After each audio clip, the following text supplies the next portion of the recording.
Hello guys, kumusta? No? Ginapitan ko pala yung sarili ko. Mamadali pa ako niyan. Anyway, gusto ko lang mag-react bago makalimutan yung idea.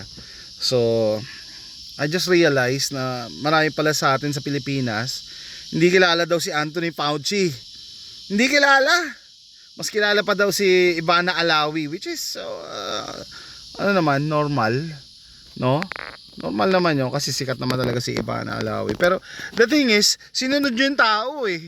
Sinunod nyo yung tao tapos hindi nyo kilala kung sino nakaisip nun. Ano yun? Sino sino nakakaalala ng 6 feet social distancing? 'Di ba? 6 feet social distancing. Nung lumabas nga yan, may mga comedian, no? Nagjo-joke sila, sabi, why 6 feet?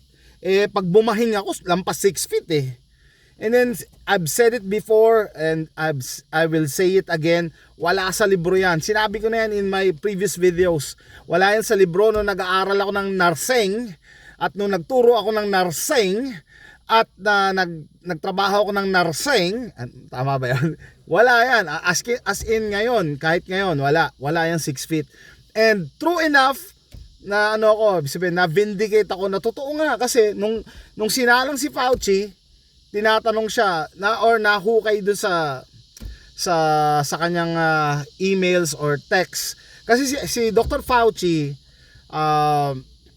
siya yung nagtrabaho siya sa NIH masyadong complicated kung i-explain ko pa sa inyo yung background ni Fauci. Basically, siya yung di ba? Siya yung COVID SAR ng buong mundo.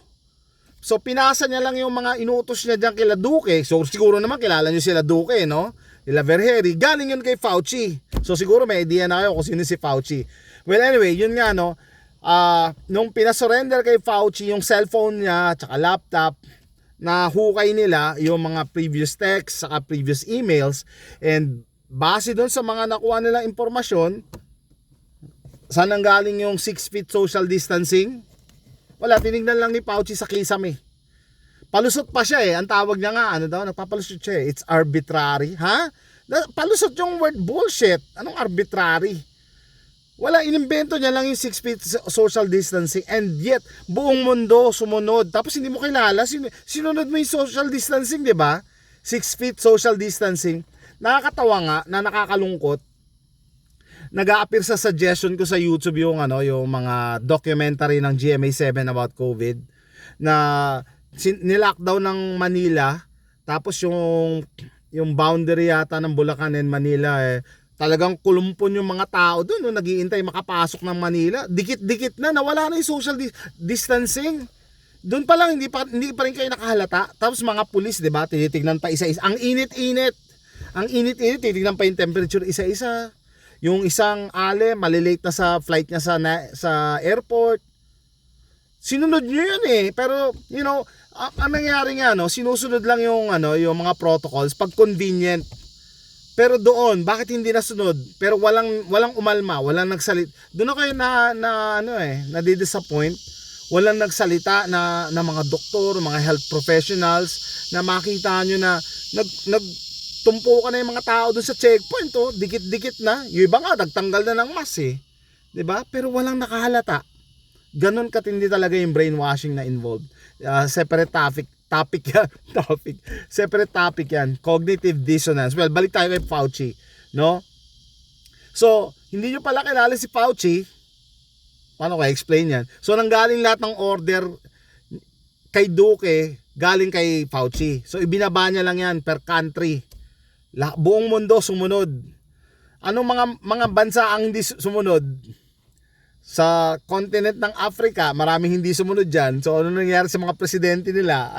Research na lang. Madami na tegi. Japan, si Prime Minister Shinzo Abe, ayaw sumunod. Ano nangyari? Ganun din na nangyari. Ganun siya. So doon sa mga bansang sumunod, syempre dapat kilala nyo si Fauci. Kasi siya nagsabi na safe and effective Kahit sa mga buntis, pinagpilitan niya pa sa mga buntis daw, safe and effective. And then later on, nandun din sa record ng kanyang email and text na nagkukos pala ng miscarriage. So ibig sabihin, everybody was blindly following Fauci's directives or orders. pikit mata sinunod o sumunod mga tao. Ang sadly hanggang ngayon, mas marami sumusunod sa Pilipinas. I'm sure marami pa rin nagmamas diyan sa mga mataong lugar, sa mga mall. Minsan nga kahit open na pasyalan, no, may mga nakamas pa rin. Natitigilan na lang ako pag nakakita ko ng ganun eh. Anong pinaglalaban nito? Hindi pa rin ba ito nakakahalata na lahat buhay kahit hindi nakamask? And I'm willing to bet 100% na yung mga nakamas dyan makabakunado, no? So dun sa hindi nakakilala, well, research nyo si Fauci habang buhay pa, kasi baka mamaya ma-Epstein din yan di ba? So sa kanya po nanggaling lahat ng panluloko, no? Kumita ng milyon yan si Fauci. Ang dami niyang pinagkakitaan pati sa sa Moderna. Bumakas siya. Ayun tawag sa kalye, no? Bumakas yan sa stocks ng Moderna. Tapos humingi pa yan ng mga cash award. May mga cash award. Tapos lumabas yung pagka-narcissistic niya sinulat niya pa sa diary niya. Pati diary guys nakuha ng panel na yung nagigrill sa kanya. Sinabi niya, "Dear Diary, I am more popular than Trump now." Insecure siya kay Trump Mas popular na daw siya kay Trump during sino nga naman 2020, 2021, 'di ba? Kaya nagtataka ako ba't di niyo kilala si Fauci or gusto niya lang kalimutan si Fauci. Gusto niyong kalimutan. Siguro naman kilala niyo si Duque, 'di ba? Kasi si Duque parehas lang naman para lang siya parot ni Fauci, 'di ba? Never kumontra ang ating DOH sa mga protocols ng WHO, ng CDC. Kaya you have to ask yourself, no? Talagang sovereign pa ba ang Pilipinas o lahat nabayaran na, no? So, para lang siyang parot Actually, gumawa pa nga ng ng mga IATF ba?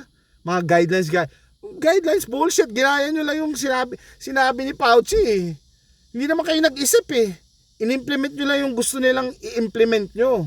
So hindi kayo nag-isip.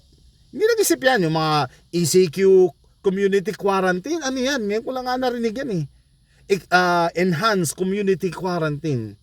Ha? May ganyan? Quarantine is quarantine. So ang tatalino ng mga nag-isip, no? Okay sana kung totoo. Ano pala yon? Pangbubudol pala yung ginawa. Yun ang masaklap. Kasi marami namatay. 'Di ba? So in honor of those people na puwersa na magpaganyan or naloko na brainwash tapos wala na ngayon dapat alamin niyo yung root cause nito. Kasi nga 'di ba, history tends to repeat itself pag hindi natin inaalala yung history. Mauulit-ulito sa Pilipinas, magiging suki uli kayo ng ng mga ECQ, MECQ na yan, ng mga double mask at saka face shield. Pilipinas naka-face shield doon, naka-mask na naka-face shield pa. Tapos 6 feet social distancing daw, pero sasakay sa jeep, naglagay pa ng partition Hindi ko alam para saan yung partition, as in yung virus ba hindi marunong tumawid sa partition. Tapos hanggang ngayon, yung mga cashier sa Pilipinas, meron pa rin plexiglass, as if hindi pwedeng lumipad pa ibabaw yung virus. Napakabobo ng virus talaga, no? Hindi rin pwede duman dito sa gilid yung virus. Wala ba nakahalata doon? Anyway, so sabi ko, research na lang kung hindi nyo kilala si Fauci. Otherwise, magkakaroon lang ng part 2 nito. And ibang pangalan lang, part 2 lang na ibang Fauci, pero ganun pa rin. Lolokohin pa rin nila kayo. At kayo, susunod pa rin kayo. 6 feet social distancing, double face mask, face shield. Ay nako. So, with that, tapusin ko na to. See you next time. Bye.